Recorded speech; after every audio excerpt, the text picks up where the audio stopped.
Mata TV YouTube Indonesia dengan bangga mempersembahkan sebuah storytelling kekinian abad ini, diangkat dari karya besar Esa Mintarja yang sangat populer di masanya, berlatar belakang kisah tanah Jawa masa lampau, tepatnya di penghujung kejayaan kerajaan tanah Jawa, dengan judul Kisah Api di Bukit Menoreh.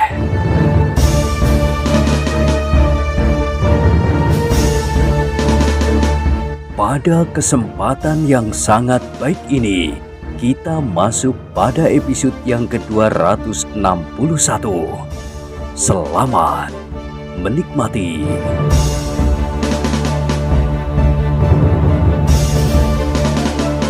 Pada episode sebelumnya telah diceritakan, sesaat keempat orang itu berdiri tegak seperti patung.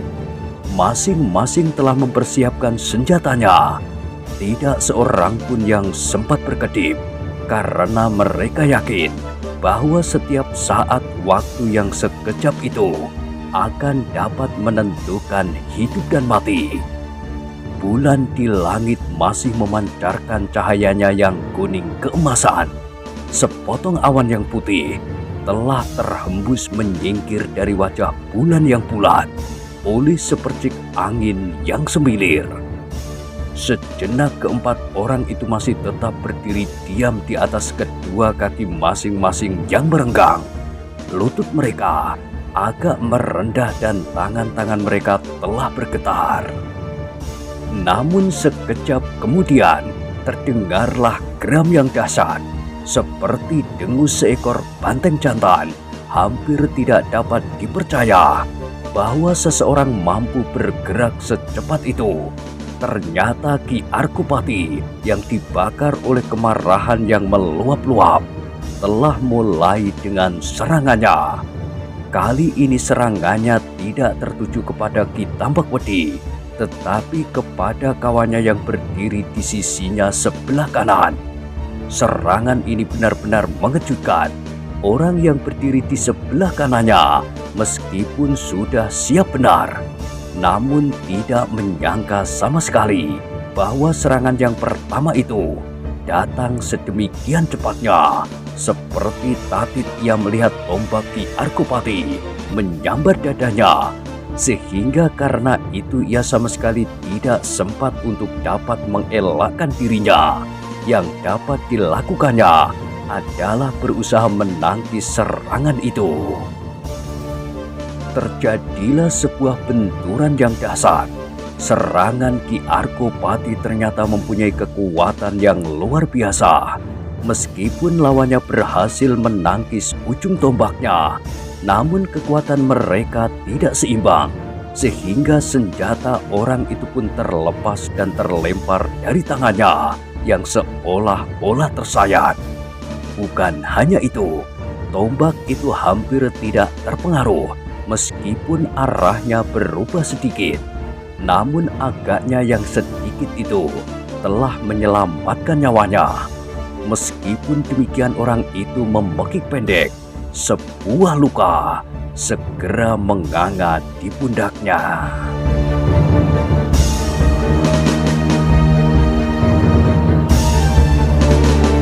Demikian derasnya sentuhan tombak Ki Arkopati itu, sehingga lawannya terdorong beberapa langkah surut dan bahkan terbanting jatuh di tanah. Agaknya kesempatan itu tidak diluangkan oleh Ki Arkopati. Ia sudah siap untuk menyelesaikan satu dari ketiga lawannya.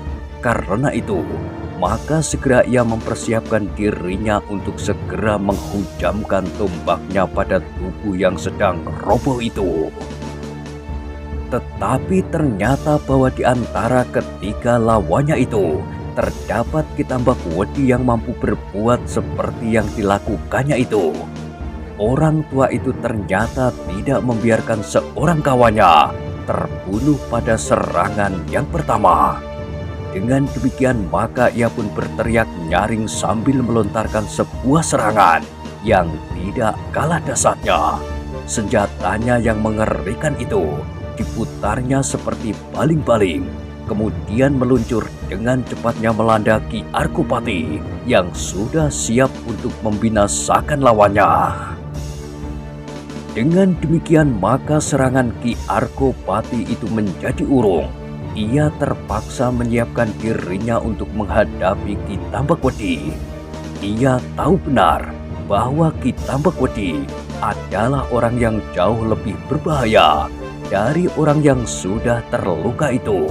Sehingga dengan demikian, maka ia segera melontarkan dirinya, menyiapkan senjatanya untuk menyambut senjata lawannya yang berbahaya itu.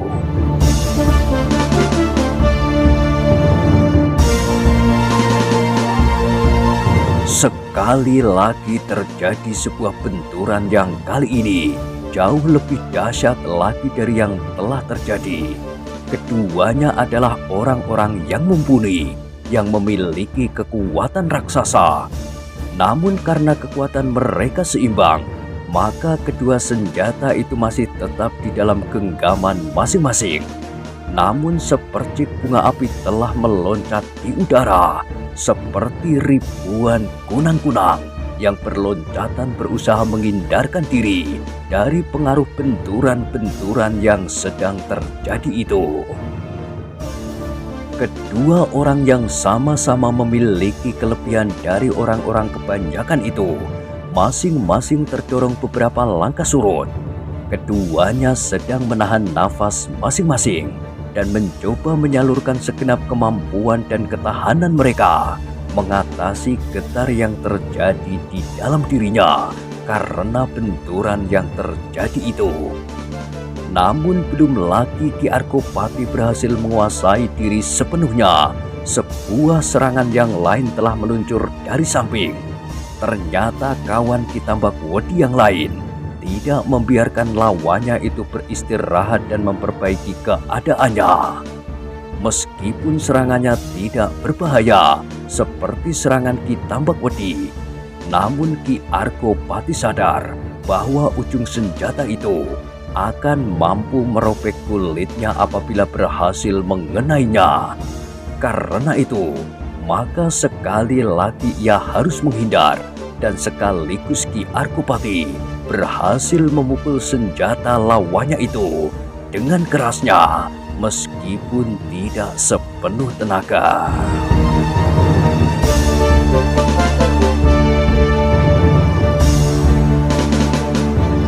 Terasa tangan orang itu seakan-akan menggenggam bara yang sedang menyala, seperti kawannya yang terluka. Maka ia pun tidak mampu mempertahankan senjatanya di dalam genggaman, sehingga senjata itu pun meloncat beberapa langkah daripadanya. Namun sementara itu Ki Tambakwedi telah siap pula. Ia telah berhasil menguasai diri sepenuhnya dan bersiap untuk segera meluncurkan serangan-serangan berikutnya. Ia harus berusaha menarik segenap perhatian Ki Arkopati untuk memberi kesempatan kedua kawannya untuk menguasai senjatanya kembali. Dan Ki Arkopati pun telah menyadarinya sebelum mereka mulai bertempur bersama-sama. Memang Ki Arkopati telah memperhitungkannya, kekuatan yang betapapun kecilnya pasti akan segera merubah keseimbangan di dalam pertempuran itu. Namun kepala tanah perdikan menoreh itu sama sekali tidak ngetap. Ia tidak segera berputus asa dan membiarkan dirinya dirobek oleh ujung-ujung senjata lawan. Betapapun juga kematangan sikapnya telah membuatnya tetap tenang. Dalam keadaan yang demikian, betapa dadanya dibakar oleh kemarahan yang menyala. Namun ia tetap sadar bahwa ia harus tetap mempergunakan otaknya. Sejenak kemudian maka Ki Tambakwedi pun telah mulai menyerang dengan dahsyatnya. Senjatanya berputaran seperti baling-baling, mematuk dengan sebelah tajamnya. Kemudian ditariknya sambil menyambar dengan tajamnya yang lain, seperti tandang seekor ular berkepala dua di ujung dan pangkalnya. Sementara Ki Arkopati melayani serangan-serangan itu, maka usaha Ki Tambak Wedi untuk memberi kesempatan kedua kawannya itu pun berhasil. Yang seorang dengan sikapnya meloncat memanggul senjatanya meskipun tangannya masih terasa pedih. Sedang yang lain dengan nafas terengah-engah bangkit berdiri, tetapi ia tidak segera memungut senjata yang terlempar jatuh. Tetapi dirabanya lengannya yang terluka. Darah yang mengalir dari luka itu kini telah berubah menjadi kehitam-hitaman. Orang itu menarik nafas dalam-dalam. Ia menyadari betapa berbahayanya senjata Ki Arkopati itu. Kalau ia tidak segera berhasil menahan arus darahnya yang mengental, maka nyawanya pasti tidak akan tertolong lagi. Karena itu, maka segera diambil sebungkus obat yang disimpannya di dalam bumbung kecil pada kantong ikat pinggangnya. Diambilnya obat itu sebutir, kemudian diremasnya dan ditaburkannya pada luka dan sekitarnya. Terasa luka itu menjadi sangat pedih, seperti ditusuk-tusuk dengan duri. Tetapi kemudian tampaklah sepercik darah yang segar. Sejenak kemudian, maka arus darah itu pun menjadi semakin lambat dan akhirnya berhenti. Setan! Geramnya. Kini ia berdiri tegak sambil bertolak pinggang. Hampir saja ia berteriak sambil menepuk dada. Namun tiba-tiba maksudnya itu diurungkannya ketika ia melihat Ki Arkopati dan Ki Tambak Wedi yang sedang berkelahi. Ternyata keduanya adalah orang-orang yang sukar dicari bandingannya. Dengan demikian, maka terdengar ia berkata lirih kepada dirinya sendiri. Lalu apa gunanya aku hadir di sini? Semula aku sudah ragu-ragu. Apakah kehadiranku berdua akan berpengaruh? Namun kemudian sekali lagi ia menggertakkan giginya. Katanya, kalau aku berkelahi melawan Arkopati, mungkin aku tidak akan berani. Tetapi kali ini Arkopati baru berkelahi melawan Ki Tambak Wedi yang mempunyai kemampuan seimbang. Maka tugasku adalah membantunya, mengganggu dan menyerang dengan cara yang licik dan paling curang. Maka kemudian diambilnya senjatanya, dilihatnya dalam cahaya bulan yang kuning. Kawannya pun telah siap benar, meskipun agaknya masih sedang menunggu kesempatan untuk menyerang dengan cara yang telah dipilihnya. Curang. Namun mereka berdua itu tidak menunggu lebih lama lagi. Ketika Ki Arkopati sedang sibuk melayani Ki Tambak Wedi, maka mulailah mereka melakukan perlawanan. Langsung bersama-sama maju dari arah yang berlawanan. Langsung bersama-sama dengan Ki Tambak Wedi, mereka melibatkan diri dalam perkelahian. Tetapi mereka berdua tidak berkelahi beradu dada. Mereka meloncat maju menyerang, namun kemudian menjauh beberapa langkah. Sementara kawannya yang lain menyerang dari arah yang lain, kecuali serangan-serangan Ki Tambak Wedi sendiri. Mengalami serangan-serangan itu, Ki Arkopati menggeram. Dalam keadaan yang demikian, ia tidak sedang melayani orang-orang yang lemah yang bersama-sama mengeroyoknya. Namun di antara mereka ada Ki Tambak Wedi. Itulah kesulitan yang harus dihadapinya. Sedikit saja perhatiannya tertarik oleh kedua lawannya itu, maka Ki Tambak Wedi pasti akan dapat mempergunakan kesempatan itu untuk membinasakannya. Karena itu, terasa oleh Ki Arkopati bahwa ia mulai menemukan kesulitan dalam pertempuran itu. Meskipun demikian, dengan mengerahkan tenaga yang ada padanya, ia masih mampu mencoba menyelamatkan dirinya. Namun yang terjadi, Ki Arkopati hanya mampu menghindar dan menangkis serangan-serangan yang datang bertubi-tubi. Tetapi kesempatannya menyerang menjadi semakin tipis.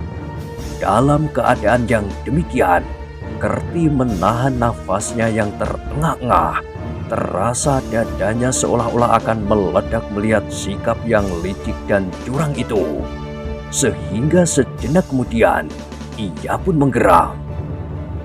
Ternyata aku pun tidak dapat berdiam diri saja di sini melihat peristiwa itu. Aku harus berbuat sesuatu. Iya, kita harus berbuat sesuatu, sahut kawannya. Apapun yang akan terjadi atas kita, termasuk kemarahan Ki Argopati yang akan ditimpakan kepada kita, sambung yang lain. Namun mereka masih tetap belum beranjak dari tempat masing-masing.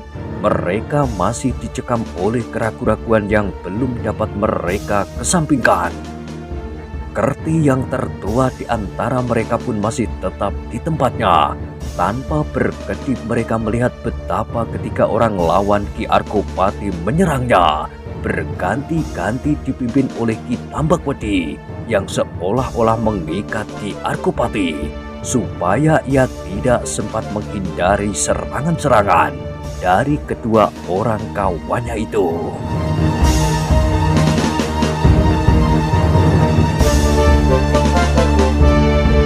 Darah Kerti serasa berhenti mengalir ketika ia melihat Ki Argopati terdorong beberapa langkah surut. Hampir saja ia terjatuh ketika kakinya terantuk segumpal batu padas. Untunglah bahwa ia berhasil memperbaiki keseimbangannya dan tegak di atas kedua kakinya. Namun sebelum ia mampu berbuat sesuatu, serangan Ki Tambakwedi telah melandanya. Sehingga sekali lagi ia terpaksa meloncat surut. Sedang kedua kawan Ki Tambakwedi pun memburunya sambil berteriak nyaring. Pengecut! Kerti menggeram. Ia sudah tidak mampu menahan diri lagi. Kini ia melihat bahwa Ki Argopati telah benar-benar terdesak oleh ketiga lawannya yang licik dan curang, yang berkelahi tanpa tata kesopanan dalam olah kanuragan. Tetapi kawan Kerti yang kecil yang mempunyai beberapa bilah pisau pada ikat pinggangnya agaknya lebih tidak dapat menahan dirinya lagi. Tiba-tiba saja ia telah meloncat berdiri dan menarik pedangnya dengan tangan kanannya, sedang di tangan kirinya telah tergenggam sebelah pisau yang siap untuk dilemparkannya. Hei, Kerti menggambitnya.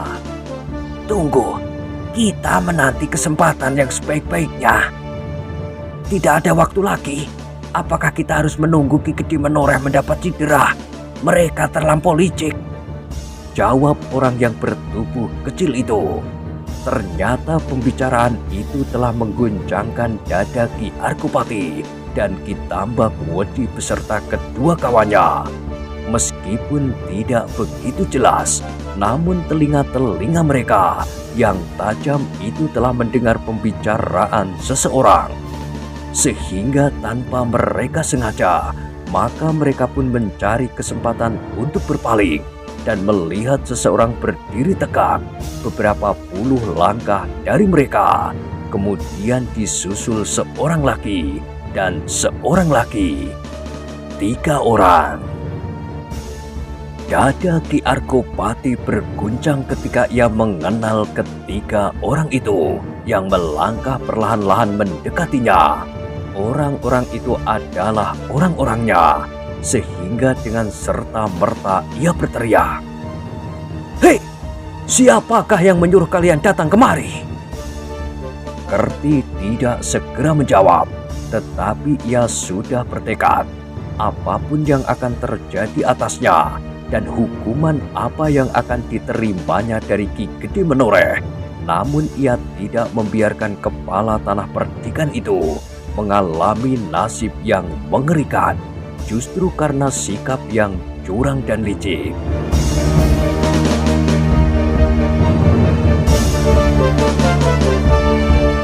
Perkelahian itu pun tiba-tiba terhenti untuk sejenak. Tampaklah dahi Ki Tambak Wedi berkerut-merut dan tiba-tiba saja terloncat dari mulutnya. Hah! Ternyata bukan aku saja yang licik seperti demit Argopati. Agaknya kau pun telah berlaku curang. Kau telah menyiapkan perangkap yang serupa dengan perangkapku. Nah, apa katamu sekarang tentang diriku? Terasa seolah-olah darah telah mendidih di dalam tubuh Ki Argopati. Ia sama sekali tidak menyangka, apalagi mengharapkan orang-orangnya datang menolongnya. Karena itu, maka terdengar giginya gemeretak sambil bertanya, "Siapakah yang menyuruh kalian datang kemari? Hei, Kerti yang gila!" Kerti menggelengkan kepalanya. Jawabnya, "Tidak ada, Ki Gede. Aku secara kebetulan saja datang ke tempat ini." Kata-kata itu terpotong oleh meledaknya suara tertawa Ki Tambak Wedi. Di sela-sela suara tertawanya, ia berkata, "Oh, alangkah pandainya kau mengajari orang-orangmu untuk berbohong." Ki Argopati menggeram. Dengan suara bergetar ia mengulangi pertanyaannya. "Siapa yang menyuruh kalian kemari? Aku sudah berpesan kepada kalian. Tidak seorang pun boleh melihat apa yang terjadi di sini, apapun alasannya. Dan bukankah kau mendapat tugas khusus untuk mengawasi Pandanwangi?" "Maaf Ki Gede," sahut Kerti. "Aku memang sudah melanggar pesan Ki Gede untuk tidak mengganggu perang tanding ini.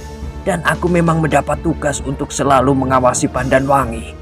Nah, karena tugas itu pula lah, maka aku sampai ke tempat ini."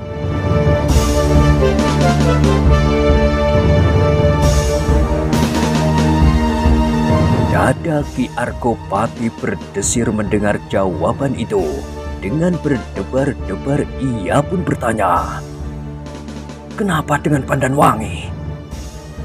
"Aku akan berterus terang supaya Ki Gede mendapatkan gambaran yang sebenarnya. Kenapa aku sampai ke tempat ini?" Kerti berhenti sejenak, lalu katanya, "Pandanwangi telah hilang dari halaman rumah. Aku menyangka bahwa ia akan datang kemari menyusul Ki Gede, karena sebelumnya ia selalu memperkatakan peperangan di bawah Pucang Kembar. Tetapi agaknya ia tidak datang kemari." Ki Gede menoreh mengerutkan keningnya. Berita tentang putrinya membuatnya menjadi cemas. Tanpa dikehendakinya, ia pun bertanya, "Setelah kau tahu bahwa Pandanwangi tidak ada di sini, kemana kira-kira ia pergi?" Kerti menggeleng.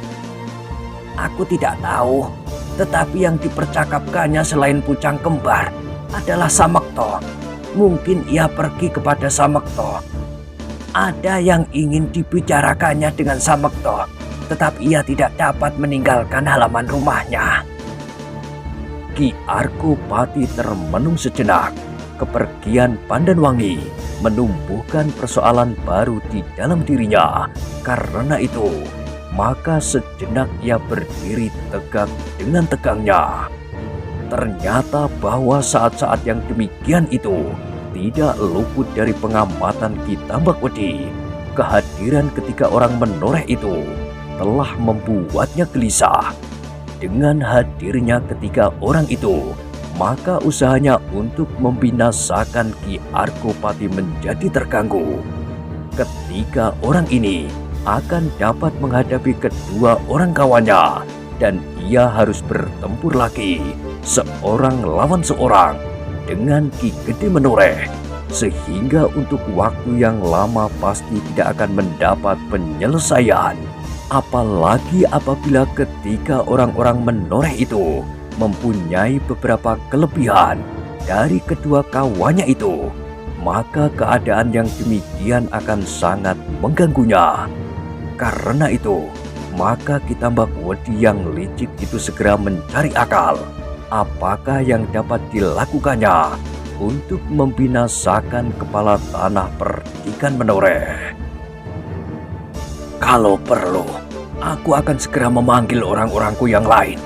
Pasukan kecil yang telah aku persiapkan itu, katanya di dalam hati. Namun sementara itu, ia masih membiarkan Ki Argopati berbicara kepada Kerti. Apakah tidak ada seorang pun yang tahu kemanakah perginya anak itu? Apakah Wrahasta dan orang-orangnya yang berjaga-jaga di halaman juga tidak melihatnya? Kerti menggelengkan kepalanya.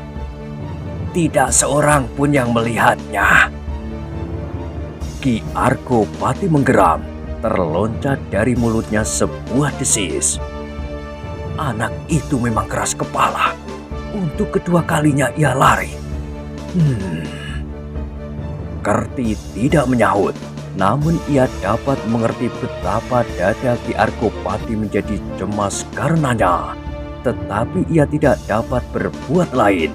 Lebih baik ia berterus terang daripada mendengar tuduhan Ki Tambakwedi bahwa Ki Argopati telah berbuat curang pula dengan menyiapkan orang-orangnya. Tiba-tiba saja, tanpa disangka-sangka, Ki Tambakwedi merasa menemukan kesempatan sebelum ia memanggil orang-orangnya. Pada saat Ki Argopati lengah, ia dapat berbuat sesuatu. Meskipun dengan demikian, ia berbuat curang. Namun apakah artinya kecurangan itu di sela-sela 1000 macam kecurangan-kecurangan yang lain yang telah dilakukannya? Demikianlah, pada saat jantung Ki Argopati dicekam oleh kecemasan tentang putrinya dan kegelisahan karena kehadiran orang-orangnya yang tentu disangka oleh lawannya bahwa ia pun berbuat curang seperti Ki Tambakwedi, maka saat yang demikian itulah yang akan dimanfaatkan oleh lawannya.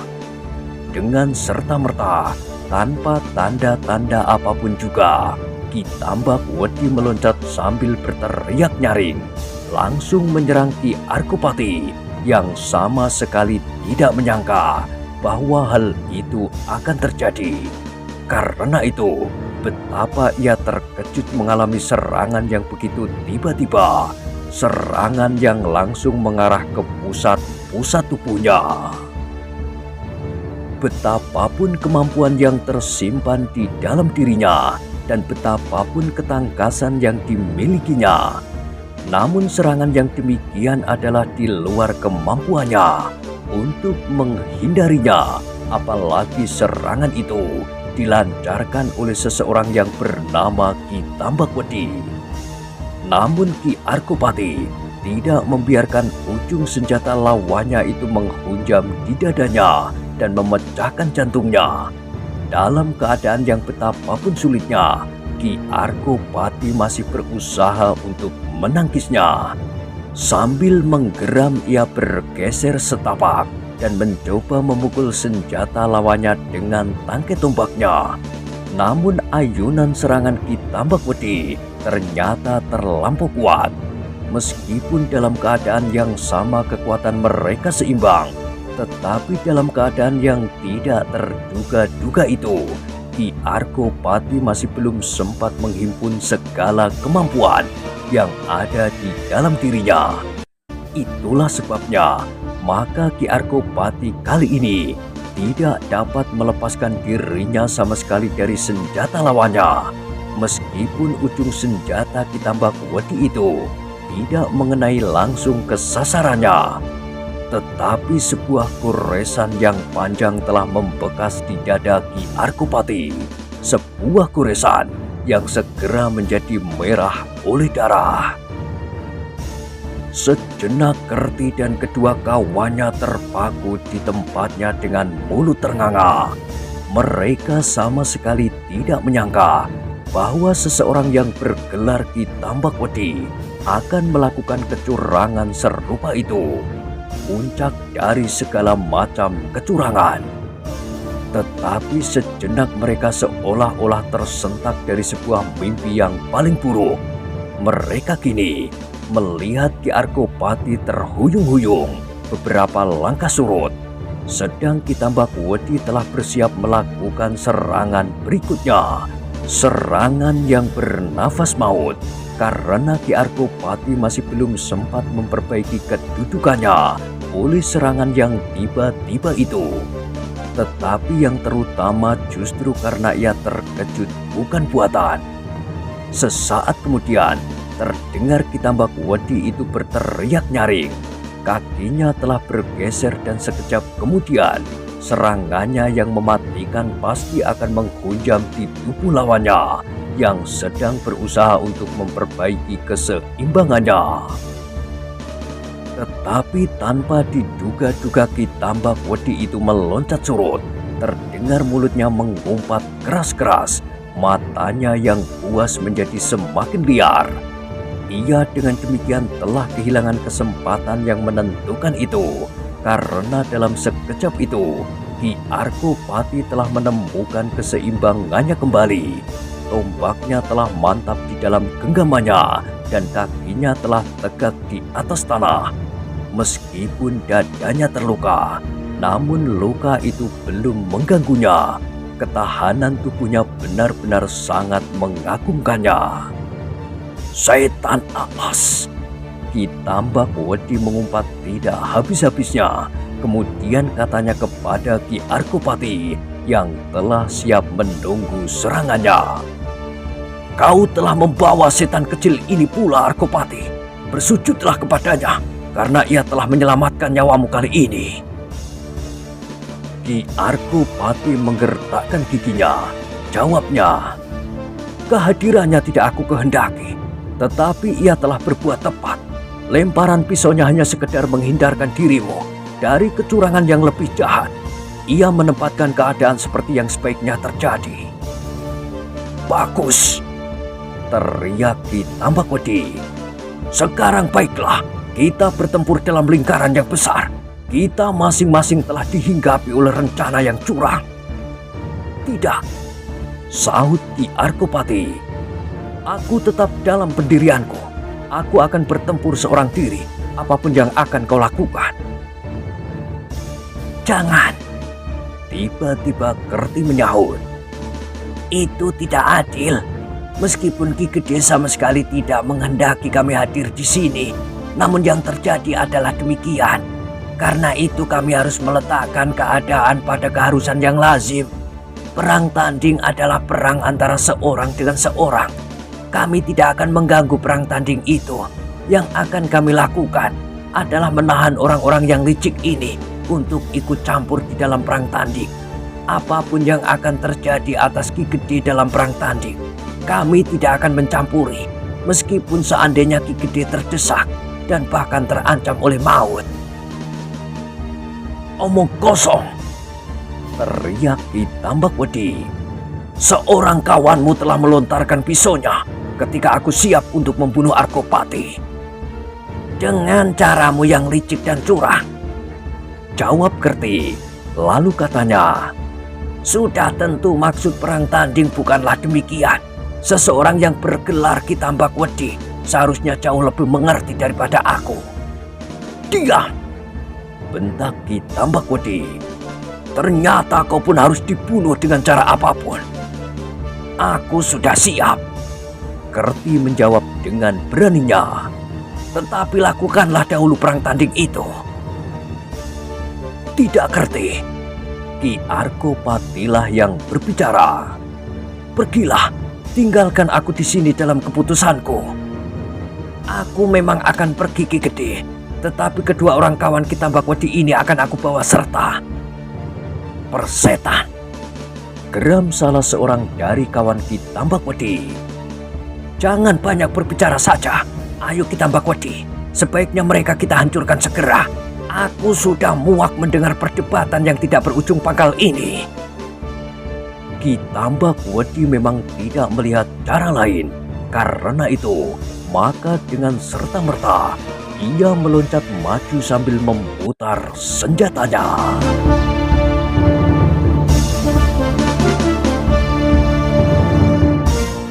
Nah, bagaimanakah kisah selanjutnya? Silakan ikuti terus kisah api di Bukit Menoreh pada episode berikutnya.